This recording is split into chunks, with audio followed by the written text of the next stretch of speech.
Here is 10 rules for making your first $1 million. There are 3 different ways to do this. One is the fast method. The second one is the average method. And finally, the slow method. In the fast method, you make your first million within 5 to 10 years. It's high risk, high chaos, low quality of life for 3 to 5 years. Maybe you're a startup founder. Maybe you're a salesperson or sales leader with a lot of pressure on you and you're working 80 hours every single week. You're working on Saturdays and Sundays and you've gone on this way for about 5 to 10 years. In the average method, it takes 10 to 20 years. Here's how it looks. You're a mid-level risk type of a person. You're do well in chaotic situations with a decent life, meaning you don't want all the pressure to be on you. You don't want to be the person that's on call 24/7 responding to people.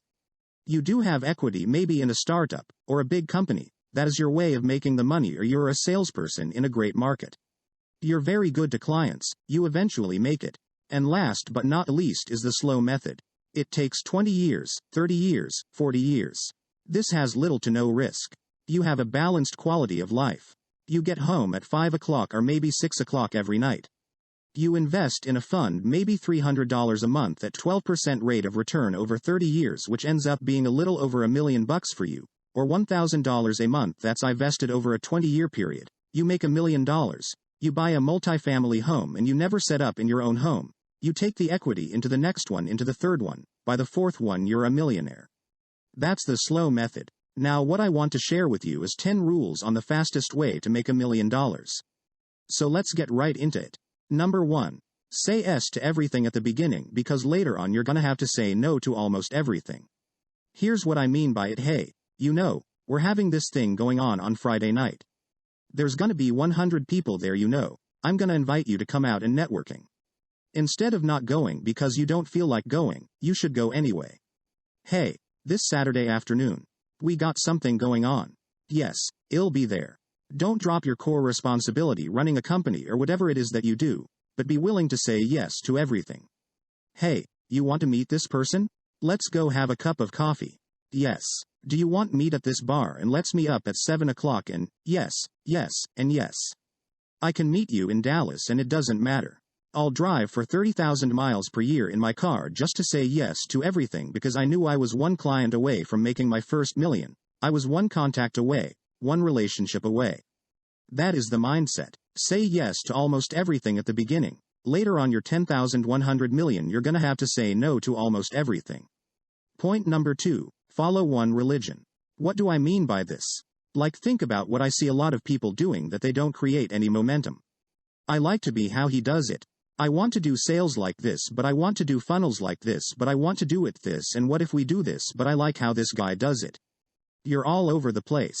Follow one religion on how you're going to get your customers or clients and stop constantly jumping. Oh, you guys do this way. Oh, I'm going to quit and do it that way, or I'm going to go that way. You're not creating any momentum by doing that. Momentum is created from sticking to one philosophy and constantly fine-tuning your philosophy and not constantly jumping all over the place every time. You see a new video with a new YouTuber that gives you new ideas. You hurt yourself by doing that. Pick a religion, stick with it. Drive that philosophy until you create momentum. Point number 3 is leverage. What I mean by leverage is leverage salespeople, leverage the right funnels, leverage the right context, and leverage the right relationship. It doesn't matter. Your main thing is to leverage. Leveraging somebody else's money. It could be leveraging somebody else that gave you an investment to help grow your business at the beginning. It doesn't matter. If you want the faster way to $1 million, the key is to have some leverage. You only have a certain amount of hours you can work in a week. I got 80 hours, 200 hours. I can leverage this to be 100 hours. 50 would be great. Everything is about leverage. You have access to leverage tools, technology, software. It doesn't matter. Think and ask yourself, what can I do to leverage, to expedite the process of making my first $1 million? When you interview other people that are successful, ask them what technology tool or relationship did you leverage to speed up the process of you winning. You'd be amazed about how much you can learn by asking that question.